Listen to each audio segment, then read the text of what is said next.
अंजली ताईंनी काही आठवड्यांपूर्वी कमेंट केली होती की त्यांच्याकडे खूप साऱ्या सुपाऱ्या आहेत आणि त्यांना कळत नाहीये त्याचं काय करायचं, तर काहीतरी क्रिएटिव्ह आयडिया शेअर करा. तर माझ्याकडे इथे अमेरिकेमध्ये जेवढ्या सुपाऱ्या होत्या त्याचा वापर करून एक छान असा DIY प्रोजेक्ट तुम्हा सर्वांसोबत शेअर करत आहे. तुम्हाला नक्कीच आवडेल हा सुपर इझी प्रोजेक्ट.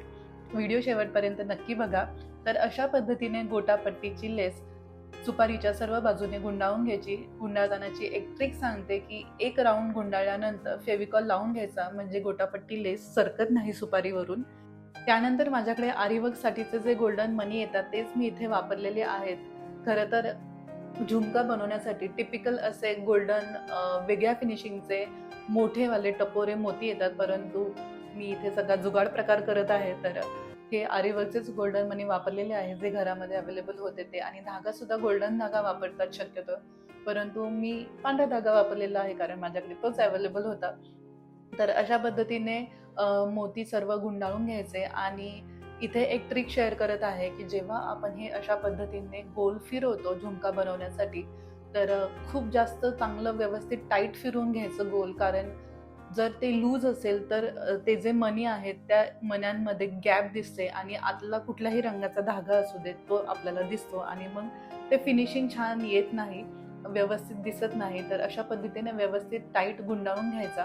त्यानंतर तुम्ही बघितलं असेल टिपिकली गोटापट्टी बॉलच्या मधून हे झुमक्याचं जे आता मी धागा कट केला तो काढतात, परंतु आपण सुपारीचा वापर केलेला आहे. तर अशा पद्धतीने मग कट करून हा झुमका मी सुपारीला लावलेला आहे. तर अशा पद्धतीने आपला गोटापट्टी बॉल सुपारीपासून तयार आहे विथ झुमका. माझ्याकडे 4 सुपाऱ्या समान आकाराच्या होत्या तर मी त्याचं केलं. आणि आता आपण बेस बनवणार आहोत. तर हा बेस कार्डबोर्ड आहे. तुम्ही MDFचा बेस सुद्धा घेऊ शकता. माझ्याकडे हे पॅकिंगमध्ये आलेली थर्माकोलची शीट होती त्याचा वापर मी केलेला आहे. आणि वेल्वेटचं कापड जे की घरामध्ये अवेलेबल होतं त्याचा वापर करून आपण असा चौरंग बनवत आहोत. तुम्ही याची जाडी अजून थोडी जास्त घेऊ शकता.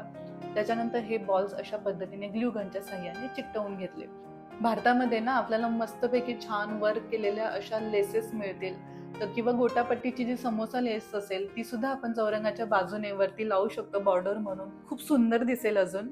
आणि अशा पद्धतीने खूप साऱ्या सुपाऱ्या असतील तर तुम्ही सगळ्या साईडने सुपाऱ्या लावून अजून त्याचा लुक एनहान्स करू शकता. तर सुपारीचा वापर करून बनवलेला हा चौरंग कसा वाटला हे नक्की सांगा, आणि अजून अशा क्रिएटिव्ह आयडियासाठी फॉलो करायला विसरू नका. धन्यवाद.